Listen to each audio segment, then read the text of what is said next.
Tahun 1963, Presiden Soekarno menghendaki ekspedisi ke Pegunungan Tengah Irian Barat. Tujuannya menancapkan sang merah putih di puncak bersalju berketinggian 5030 mdpl. Berikut ini kisahnya yang kami susun berdasarkan buku Maju Terus Pantang Mundur.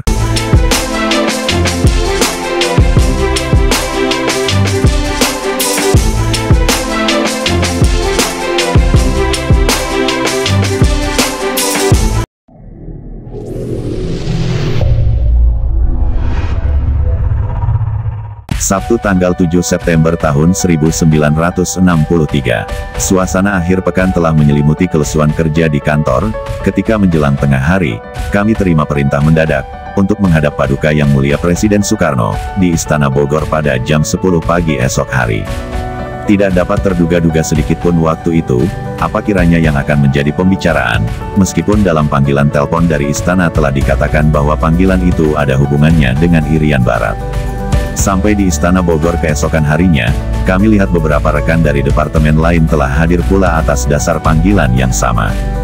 Mereka adalah pejabat pimpinan dari kalangan pertanian agraria, Direktorat Topografi Angkatan Darat, Hidrografi Angkatan Laut, Direktorat Geologi, serta Direktorat Meteorologi dan Geofisik. Di ruangan tamu istana telah menunggu, Yang Mulia Menteri Panglima Angkatan Darat Mayor Jenderal Ahmad Yani, Yang Mulia Duta Besar Jepang Furachi, serta Kolonel Sucipto SH Ketua Gabungan 5 Komando Operasi Tertinggi atau G5 Koti. Sebelum kami diterima Presiden, Yang Mulia Menpangat memberikan penjelasan maksud panggilan mendadak itu. Presiden Soekarno telah menyetujui diadakannya ekspedisi bersama Indonesia-Jepang ke daerah Irian Barat. Beliau menghendaki pelaksanaannya dimulai tahun ini juga. Lalu Presiden mengutarakan tentang rencana ekspedisi ke daerah Pegunungan Tengah Irian Barat. Saat itu singkat sekali yang beliau sampaikan, tetapi pokok-pokoknya jelas dan dapat kami tangkap. Ekspedisi itu bertujuan, 1. Untuk menancapkan sang merah putih di atas puncak Soekarno yang diselimuti salju abadi. 2. Mengadakan penyelidikan ilmiah di daerah Pegunungan Tengah. Untuk pelaksanaan ekspedisi ini Presiden telah menunjuk pimpinan Komando Operasi Tertinggi atau Koti, Kolonel Sucipto selaku Ketua G5 Koti ditetapkan menjadi penanggung jawab ekspedisi. Yang Mulia Menteri Pangat Jenderal Yani menjanjikan akan mengikutkan 1 regu resimen para Komando Angkatan Darat atau RPKAD untuk pendakian dan pengawalan.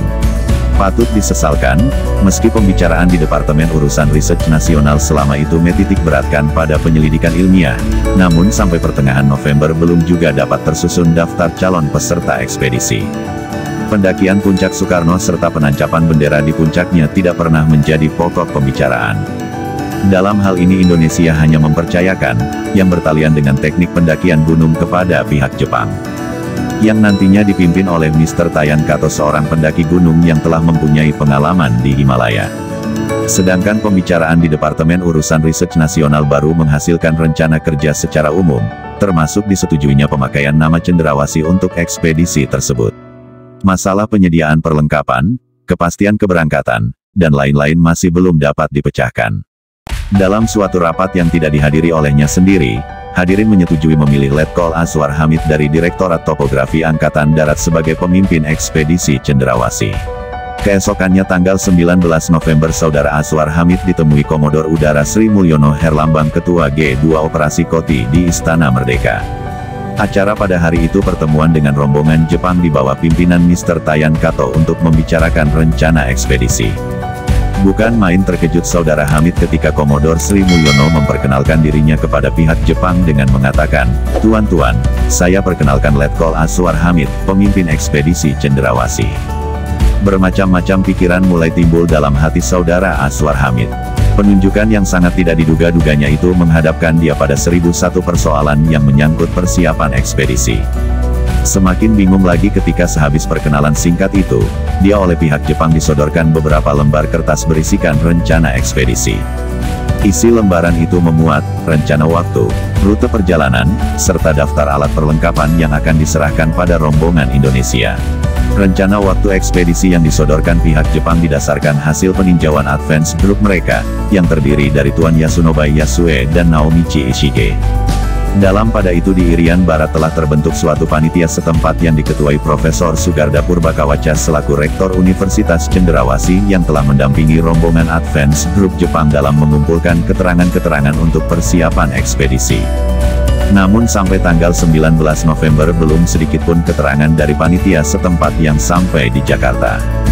Demikian keadaan sesungguhnya menjelang minggu terakhir bulan November. Keadaan semakin membingungkan, karena saat itu alat perlengkapan untuk rombongan Indonesia hanya sebagian kecil yang disediakan pihak Jepang. Hal itu karena jumlah calon peserta dari Indonesia selalu bertambah-tambah setiap saat. Maka masalah perlengkapan benar-benar memusingkan. Ditambah lagi desakan pihak Jepang untuk berangkat paling lambat pada tanggal 6 Desember. Alasannya karena mereka tidak dapat menghabiskan waktu duduk menunggu di Jakarta. Alhasil, terdorong waktu yang amat mendesak, pada tanggal 21 November diselenggarakan rapat di gedung MPPR Jakarta, antara Indonesia dan pihak Jepang. Di hadapan calon peserta Indonesia, pihak Jepang menjelaskan segala sesuatu mengenai rencana mereka, serta menjawab pertanyaan teknis yang berkenaan dengan rencana pendakian gunung. Sejumlah perlengkapan Jepang yang disediakan untuk Indonesia diserahkan pada saat itu, seperti karung tidur atau sleeping bag sampai smoking rockets atau tembakan untuk pemberian tanda. Di luar itu, pemecahan masalah perlengkapan telah disanggupi oleh Kolonel Ahmad Tirto Sudiro, dari Direktur Intendan Angkatan Darat. Kesanggupan lain datang dari Kolonel Suharyono, selaku Direktur Perhubungan Angkatan Darat, untuk membantu kelompok perhubungan lengkap dengan alat telekomunikasi. Perlengkapan tambahan ternyata masih harus dibeli dari toko. Mengingat bahwa ekspedisi ini akan bergerak pada ketinggian 1.500 sampai 5.000 meter lebih di atas muka laut. Di samping perlengkapan khusus seperti sarung tangan, kaos kaki wol, pullover dan lain sebagainya, sleeping bag jelas mutlak perlu. Di luar dugaan, sungguh beruntung kami, bahwa toko obor baru di Jalan Nusantara Jakarta, ternyata menjual sleeping bag. Sungguh lucu pengalaman kami di toko itu ketika membeli barang-barang itu. Berkata para penjualnya, mereka bersyukur sekali dengan ekspedisi ini.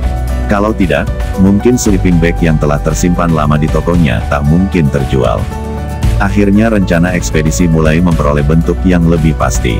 Tanggal keberangkatan dari Jakarta ditetapkan tanggal 13 Desember tahun 1963. Dari Profesor Sugarda Purbakawaca diperoleh kepastian, bahwa panitia setempat sanggup mengusahakan persediaan bahan makan untuk ekspedisi. Atas sarannya, saat kami masih di Jakarta, kami diminta membeli kapak, parang, pisau, kaca, dan manik-manik, yang akan kami perlukan untuk bahan penukar, hadiah, serta alat pembayaran di daerah pedalaman Irian Barat nanti. Untuk melengkapi persiapan, calon peserta rombongan pendaki mendapat pemeriksaan tubuh di Depo Kesehatan 001 Pangkalan Udara Hussein Sastranegara. Karena tujuan yang hendak dicapai adalah puncak Soekarno yang tingginya lebih 16.000 kaki, maka pemeriksaan disesuaikan dengan tes calon awak pesawat. Pemeriksaan terutama dimaksudkan untuk persiapan menghadapi kekurangan zat asam dan tekanan udara yang rendah. Caranya, mereka dimasukkan ke dalam caisen atau ruangan bertekanan rendah sampai ketinggian 20.000 kaki selama 15 menit. Hal itu untuk mengetahui apakah mereka dapat tahan pada ketinggian tersebut tanpa penambahan zat asam. Kepada semua anggota ekspedisi, termasuk tim Jepang, diberikan suntikan tetanus toksoid dan vaksinasi kolera, tipus dan paratipus. 5 hari sebelum ekspedisi berangkat dari Jakarta, pihak AURI menetapkan tim kesehatan yang akan menyertai ekspedisi, terdiri dari seorang dokter, dan seorang perakit rawat.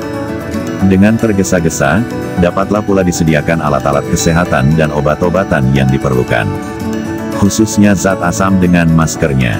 Pada tanggal 12 Desember Letkol Aswar Hamid selaku pimpinan ekspedisi, disertai beberapa orang rombongan Indonesia dan rombongan Jepang, menghadap Paduka Yang Mulia Presiden Soekarno di Istana Merdeka, untuk menerima langsung bendera dwi warna yang harus dipancangkan di atas puncak Soekarno. Jumat tanggal 13 Desember tahun 1963 jam 13, rombongan ekspedisi Cenderawasih yang beranggotakan 55 orang meninggalkan Jakarta dengan pesawat Garuda Electra Danau Toba. Di lapangan terbang Kemayoran, rombongan dilepas Yang Mulia Duta Besar Jepang Mr. Furachi, dan Laksamana Muda Udara Dr. Haryo Lukito selaku pembantu Menteri Urusan Research Nasional. Perjalanan Jakarta Biak berlangsung tanpa sesuatu kejadian penting. Setelah singgah 1 jam di lapangan terbang Mandai Makassar, rombongan melanjutkan perjalanan ke Biak. Pada jam 21.45 waktu setempat, pesawat mendarat dengan selamat di landasan terbang internasional Mokmer Biak. Tampak menyambut antara lain, panitia setempat yang diketuai Profesor Sugarda Purbakawaca. Rombongan ekspedisi segera mendapat tempat penampungan di Hotel Irian dan Asrama KKO Angkatan Laut di Soredo. Akhirnya kami sampai di Irian Barat. Setiba rombongan ekspedisi di Biak, panitia setempat memberitahu perubahan rencana perjalanan. Semula direncanakan, dari sini kami akan diterbangkan ke Sukarnopura atau Kota Baru sebelum masuk ke pedalaman. Berhubung kesukaran pengangkutan hal itu tidak dapat dilaksanakan. Dari Biak, rombongan ekspedisi akan langsung ke Nabire, dan kemudian ke Enarotali. Saudara Gubernur Irian Barat, akan datang sendiri di Biak menyambut dan melepas rombongan secara resmi. Tanggal 14 Desember pimpinan ekspedisi menetapkan susunan tim, dan menunjuk Saudara Sandi dan Sigit masing-masing untuk mengetuai tim pendaki dan tim ilmiah. Hari itu juga diadakan perundingan antara tim Indonesia, Jepang, dan panitia setempat. Beberapa hal yang masih harus dikerjakan antara lain perlunya diadakan reconnaissance flight untuk menentukan rute menuju Puncak Soekarno. Pihak Jepang mengusulkan untuk melalui rute lebih ke selatan, daripada rute Enarotali dan Beoga yang sudah ditetapkan. Tetapi usul itu tidak diterima karena kesukaran teknis logistik dan lain-lain. Minggu tanggal 15 Desember tahun 1963, mulai dilakukan pengangkutan perlengkapan ekspedisi lewat udara dari Biak ke Nabire. Pada tanggal 16 Desember berangsur-angsur semua anggota ekspedisi diterbangkan dari Biak ke Nabire. Jarak Biak ke Nabire hanya memerlukan waktu 1 jam terbang, sehingga dengan bolak-balik beberapa kali semua anggota dapat dikumpulkan di Nabire pada hari yang sama. Penerbangan dari sini menuju ke pedalaman hanya dapat dilakukan dengan pesawat kecil Cessna atau Twin Pioneer. Selanjutnya menuju ke Enarotali masih memerlukan waktu beberapa hari lagi. Selasa tanggal 17 Desember pengangkutan anggota dan perlengkapan ekspedisi ke Enarotali dapat dilanjutkan. Pengangkutan dimulai tanggal 16 Desember berakhir pada tanggal 18 dengan hasil memuaskan. Pesawat besar yang bisa mendatangi Enarotali hanyalah pesawat amfibi karena dapat mendarat di Danau Paniai. Setelah take off dari lapangan terbang Nabire menuju arah tenggara, untuk beberapa menit, masih kelihatan perumahan penduduk beserta ladang di kanan kirinya. Sesudah itu yang tampak hanya hutan belantara yang kelihatan sangat sukar diterobos. Rintisan jalan di dalam hutan, tidak ada. Rumah-rumah penduduk maupun perladangan tidak nampak. Sebuah hutan tropika, yang khas. Yang menarik perhatian adalah sebuah sungai besar, Sungai Bedu. Dari udara nampak seperti ular besar melingkari hutan-hutan dan mengikuti lembah yang hendak masuk ke dalam laut di pantai utara. 35 menit setelah meninggalkan Nabire, pesawat Cessna mendarat di lapangan Enarotali. Satu-satunya jalan yang menghubungkan Enarotali dengan dunia luar adalah melalui udara. Lapangan terbang di sini berupa airstrip kecil yang hanya dapat didarati oleh pesawat kecil. Berhubung cuaca di daerah ini hanya baik di waktu pagi, maka kesempatan terbang tidak leluasa. Menjelang tengah hari pesawat Cessna tidak berani mengudara. Setelah turun dari pesawat, untuk pertama kali kami melihat penduduk asli Pegunungan Tengah. Dalam cara berpakaian, mereka sangat berbeda dengan penduduk yang kami jumpai di daerah pantai. Secara berbondong-bondong mereka datang ke lapangan terbang untuk melihat datang dan berangkatnya pesawat. Serta memperhatikan anggota ekspedisi yang baru tiba dengan wajah penuh keheranan. Rasa heran juga ada pada kami. Sungguh mencolok perbedaannya. Kami mengenakan pakaian lengkap, sedangkan mereka hanya mempunyai penutup tubuh di bagian-bagian yang perlu saja. Sungguh pemandangan yang sangat kontras. Kami rasanya seperti datang di dunia lain. Peradaban dunia luar masih belum banyak mempengaruhi kehidupan penduduk asli di sini. Mereka masih merupakan putra-putra alam tulen. Kaum pria, tidak ada kecualinya, membawa busur dan anak panah yang selalu digenggamnya. Hanya anak laki di bawah umur saja yang belum membawa perlengkapan tersebut. Tetapi ada kalanya di antara anak-anak itu sudah membawa panah-panahan untuk bermain guna membiasakan diri menjelang masa dewasa. Jika sepintas penduduk di sini kelihatan menyeramkan, namun setelah kami berkenalan dan berbicara dengan mereka kesan demikian segera lenyap. Mereka memiliki sopan santun dan budi pekerti yang tinggi, tidak berbeda dengan penduduk pegunungan lain di wilayah Indonesia. Dan orang-orang itulah yang nanti akan kami kerahkan membantu ekspedisi dalam menunaikan tugas mendaki puncak tertinggi di Indonesia di atas pegunungan salju yang pertama-tama dilakukan oleh bangsa Indonesia. 8 hari lamanya rombongan kami tinggal di Enarotali. Waktu selama itu diperlukan untuk aklimatisasi, guna membiasakan diri dengan keadaan udara yang baru. Agar badan kami sedikit demi sedikit terbiasa dan tahan terhadap hawa dingin dan udara yang makin menipis jika kami makin naik ke atas. Memang, di tepian danau ini memenuhi syarat untuk mengatur segala persiapan sebelum memasuki hutan. Perlengkapan untuk menerobos hutan dibagikan berangsur-angsur. Dari pihak Jepang, para pendaki Indonesia menerima perlengkapan khusus untuk pendakian gunung salju. Mengenai jungle dan climbing outfit tidak ada kekurangan. Bahan makananlah yang serba mengecewakan. Di Enarotali, baru dapat ditetapkan menu bagi para anggota untuk perjalanan Enarotali ke Beoga dengan jumlah kalori sebanyak 3.000 kalori. Bagi para pendaki, dari Beoga disediakan makanan khusus oleh tim Jepang berupa makanan yang dikeringkan dengan kalori sebanyak 4.500. Di samping itu diberi vitamin yang dicampur dengan mineral besi. Sehari sebelum ekspedisi berangkat dari Enarotali, kesehatan semua anggota diperiksa lagi.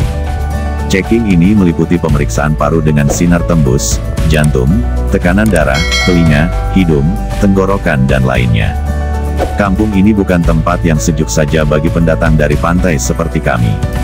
Seminggu lalu kami masih berada di Jakarta, kemudian Biak, dan paling akhir Nabire. Semua tempat-tempat itu letaknya di tepi laut.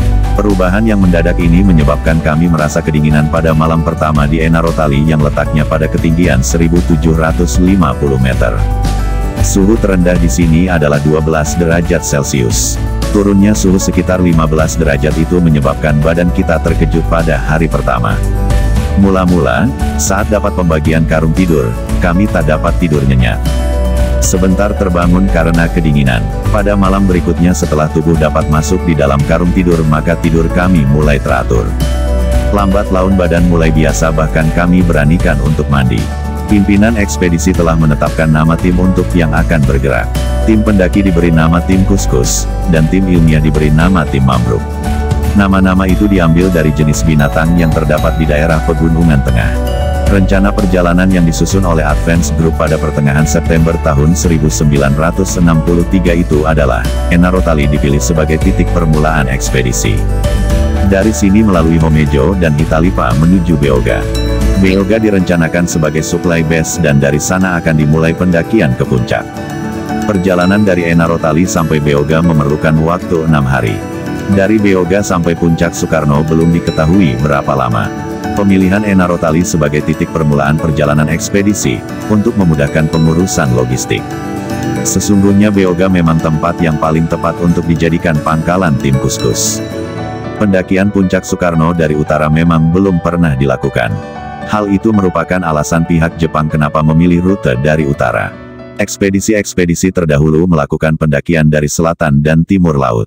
Akibatnya bahan keterangan mengenai rute yang kami tempuh sekarang ini tidak terdapat dalam pustaka. Dari pihak yang dapat dipercaya diperoleh keterangan bahwa jarak Enarotali ke Beoga sekurang-kurangnya 14 hari jalan. Andai kata hal itu benar, maka rencana pemancangan Sang Dwi Warna di puncak Soekarno pada tanggal 17 Januari tahun 1964, sesuai pesan pribadi Paduka Yang Mulia Presiden Soekarno, kecil kemungkinan dapat dilaksanakan. Advance Group mengatakan, jumlah pengangkut untuk membantu mengangkut barang-barang hanya diperlukan lebih kurang 50 orang. Tetapi perkiraan kami sekurang-kurangnya memerlukan kurang lebih 200 orang tenaga pengangkut.